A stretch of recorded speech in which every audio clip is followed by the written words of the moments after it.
Hello everyone! Thank you Lord sa panibagong araw, panibagong yugto ng ating buhay. Sa araw-araw po na kahit na paulit-ulit lang yung ating ginagawa, lagi po tayong magpasalamat, thankful tayo kay God dahil hindi niya tayo pinababayaan at lagi niya tayong binibigyan ng healthy pangangatawan. At sisimulan natin to guys, samahan niyo po muna ako sa aking pagtutupi. Alam niyo ba ito yung aking mga tupiin na to, ilang linggo, siguro 1 week na ito guys na nakatambak dito sa aming basket. Pero kung makikita ninyo, inaayos ko lang po yan. Ako na mismo yung magbabalik doon sa aming mga cabinet.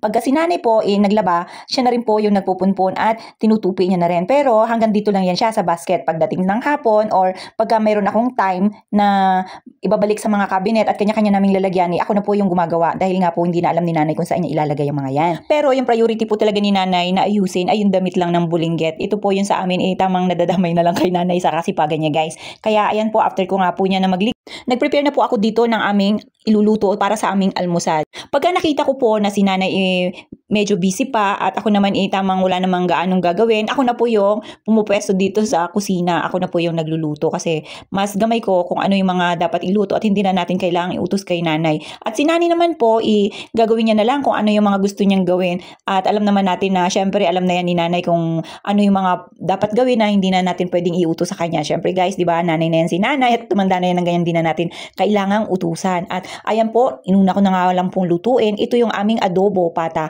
At dahil nga po ang kakain yan guys, natutulog pa. Maaga pa po kasi yan guys, sobrang aga pa po. Kaya inuna ko lang dahil nga po meron akong pasok at hindi natin pwedeng iasa kay nanay yan guys. Dahil si nanay, mamaya-maya lang konti pagka gumising yung kanyang alaga, napaka-busy niya na. Kaya ayan, inumpisahan ko na dahil nga po sabi ko sa inyo, wala naman akong gaanong gagawin. Sa totoo lang, gustong-gusto ko po talaga ito yung pagluluto, lalo na sa umaga. Dahil nga po maaga pa akong gumigising, nakakapag-isip ako ng medyo masarap-sarap at magandang lutuin sa morning. At sigurado lahat ng mga nakalagay sa ref guys, inilalabas ko yan para iinit. Dahil nga po syempre hindi na masasayang yung ating mga pagkain. Sa totoo lang po, ayoko rin po talaga yung pagkain na nandun lang sa ref na nilalagay at kung kailan mo lang gustong initin, yun lang. Ang sa akin guys, gusto ko pagka morning, iniinit yan siya. Kakainin na kaagad dahil nakakalimutan po yan minsan, lalo pa pagka kami lang dito ni nanay at ako'y papasok, si nanay lang naiwan dito guys, kalimitan hindi niya po yan makain. Hindi mo alam kasi hindi naman din po siya kalakasan na ganun kung kumain. Talagang tamang makakain lang siya at mabusog. Ayan, tinimpla ko na nga rin po pala ng gatas itong si Yayam para pagkagising niya, meron po siyang madidede. Habang ako po ay nagluluto, ginagawa ko na rin yung mga pwedeng gawin. Ganun talaga tayong mga nanay. Talagang halos gusto natin ipagsabay-sabay natin yung ating ginagawa matapos lang kaagad, diba? Dahil nga meron tayong hinahabol na oras. At yan, nagsangag na rin po pala ako ng kanin dahil po marami pong lamig na kanin na hindi namin nakain kagabi at yan, hindi natin kailangang itapon. Kung hindi, pwede nating isangag na pang-almusal. Ayun guys, tingnan nyo nga po, nagsangag na nga po ako kasi gustong-gusto rin niya ni nanay kainin yung mga ganyan na sinangag, tapos sasabayan mo ng kanyang adobo. Abay, napakasarap, talagang mapaparami ang kain mo. At habang ito po si nanay, ayan, tinutulungan na nga po ako sa aking mga hugasin at habang ako'y nagluluto. Ganyan po kami, tulungan lang pagka alam naming sarap na sarap pa sa pagtulog yung bulinggit namin. Ito na nga po pala yung aking nilutong almusal at yan, nagkape na nga po ako dyan. Sinabayan ko lang ng tinapay, hindi po ako kasi kumakain ng kanin pagka ganyang sobrang aga. Ayan guys, pala yung itlog na nabili ni nanay, basag sakto, magluluto po kami ng itlog na para kay Yayam. Yan po yung kanyang kinakain habang nanonood ng TV. At kung mapapansin nyo guys, tignan nyo sobrang dami ng tinapay na binili ni Big Boss. Akala mo yung pakakainin niya yung mga trabahador lang guys. Ang akala niya po sa amin ni nanay, ganun kalakas kumain na ng tinapay. Hindi niya alam, mayroon kaming ibang inaalmusal at minimerienda guys. Talagang iba yung gusto namin ni nanay na lutuin ngayon. Panay pang ang tingin ko dyan sa tinapay kasi binibilang ko po kung ilan yun yung nabili niya. Sana lang walang masira dahil may mga cheese yan siya. Kaya ayan, tingnan nyo nga po, parang natutulala pa ako habang nagkakape at si nanay nandun po sa labas nagluluto ng mga hindi ko alam guys kasi parang magluluto pa siya ng sinigang na para sa kanyang alaga. So habang piniprepare nga po niya yung kanyang mga gagamitin sa panluto, inaaya ko nga po si nanay na magkape na dahil nga po pinapalambot pa namin yung karne na lulutuin na para sa isisigang sa ulam ng bulinggit namin guys. Kaya sabi ko kay nanay, halos tapos na rin po kasi yung aming trabaho dyan. Kaya nakapag-upo na ako, tinulungan ko po kasi ganun lang talaga, nagtutulungan dapat para mas mabilis ang gawain. At yan, sakto naman na halos wala na kaming gagawin ni nanay at amang upo-upo na lang at magkakape. Lumabas na po ito si Yayam guys. Nadala-dala niya ito yung toy na galing doon sa nanay ko, doon sa kabilang bahay guys. Na siguro isa pamangkin ko rin to. Talaga naman kung anong gusto, nabitbit niya talaga. At yan nga po, tingnan nyo, yakap-yakap pa. Talagang gustong-gusto niya yung laruan. Kaya kagabi, halos madilim na nung nakauwi sila guys. Talaga namang nag-i-enjoy na yung aming little boy sa paglalakwatsa. Basta't kasama yung tatay niya guys. Enjoy na enjoy yan siya. Tingnan nyo nga po. Talagang lumalaki na itong bulinggit namin. Hindi na mapigilan yung kalalakwatsa niya guys. Pag ako po kasi medyo natatakot pa ako na bitbit ko ito yung little boy namin. Pagka wala akong kasama or hindi ko kasama si nanay. Alam nyo naman po, di ba, hindi ako makatakbo agad dahil nga po meron tayong inaalaga ang paa.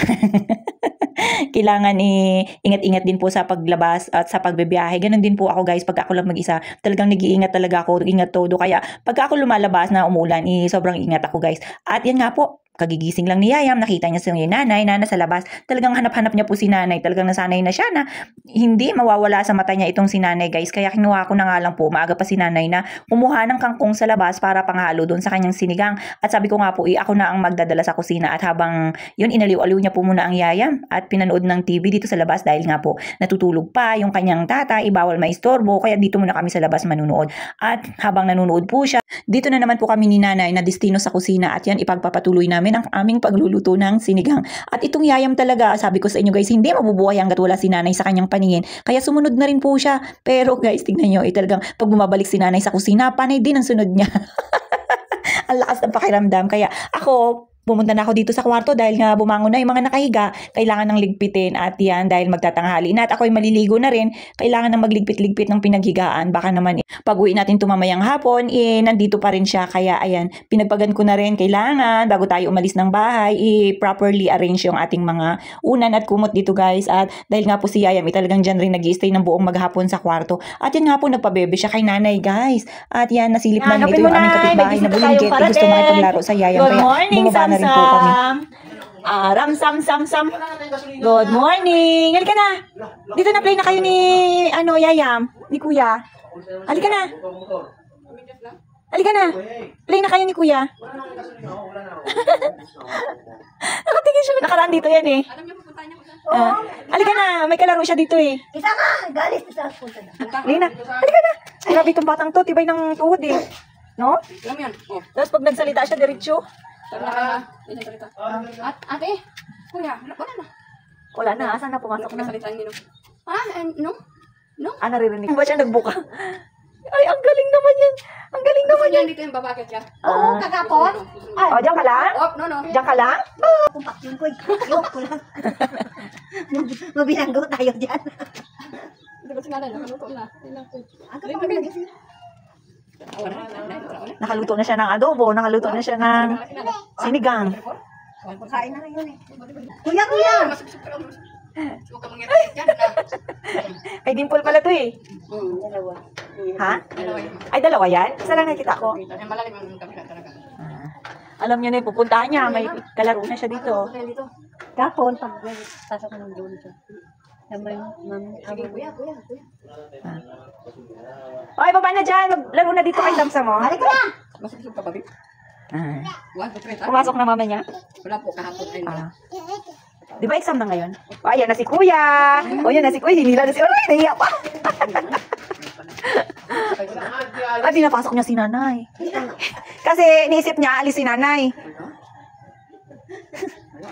Sweet. Wala na kami papasok ako. Pinapasok niya lang si nanay. liwanag ka ni nanay. O, ayan. Ala! Nay, magalis ka. Bye-bye. Ay, bye-bye, Nay. Saan punta mo na? Ito yung isa, Oo, susera din. Bye-bye! O, sige, Nay. Sige, Nay. Sana ko na ito, Nay. Bye-bye! Sino, mami? Nanay, ang bilis. O, tulog na, baby. Tulog na, baby. Na malaki. Baby na lang ba? Baby laki yan, eh. Baby. Hindi na baby yan. Binata na yan. Ubi! Nay, ano raw yan, Nay? Patingin. Uy, wow. Ang laki naman yan. Laki ng G-lace ng Yayam, ah. Ano ito? Ay, Alaska. Maganda to. Pwede ito sa kanya. Wow, may G-lace. Laki G-lace na, Nay. Binili mo to, Nanay, kay Yayam. Ay, very good naman. Sarap-sarap nito. Alaska. Batang Alaska. Maglakas talaga to si Yayam. Maglakas kakalakwat siya. Ha? Aram, sam-sam. Wow. Oh, ito na. Na ito na yung mamaya na lang. At ito nga po pala yung Jelly Ace na binili sa kanya ng kanyang tatay, hindi niya po makain dahil hindi naman po talaga ito yung kanyang kinakain. So ang gagawin namin, instead na itapon niya lang at hindi mapakinabangan, ibibigay na lang po natin doon sa mga batang bulinggit sa labas. So and guys, pumasok na rin po pala ako, nandito na ako sa office niyan at dito na ako nagsuklay dahil nga po, alam niyo naman pagka nagbibiyahe, talagang hindi maiwasan na gumulo yung ating buhay. Kaya ang aking ginagawa, dito na lang po ako nagsusuklay at konting retouch lang dahil may mga gagawin pa tayong dapat tapos. At baka maubos pa yung ating oras sa kapapaganda.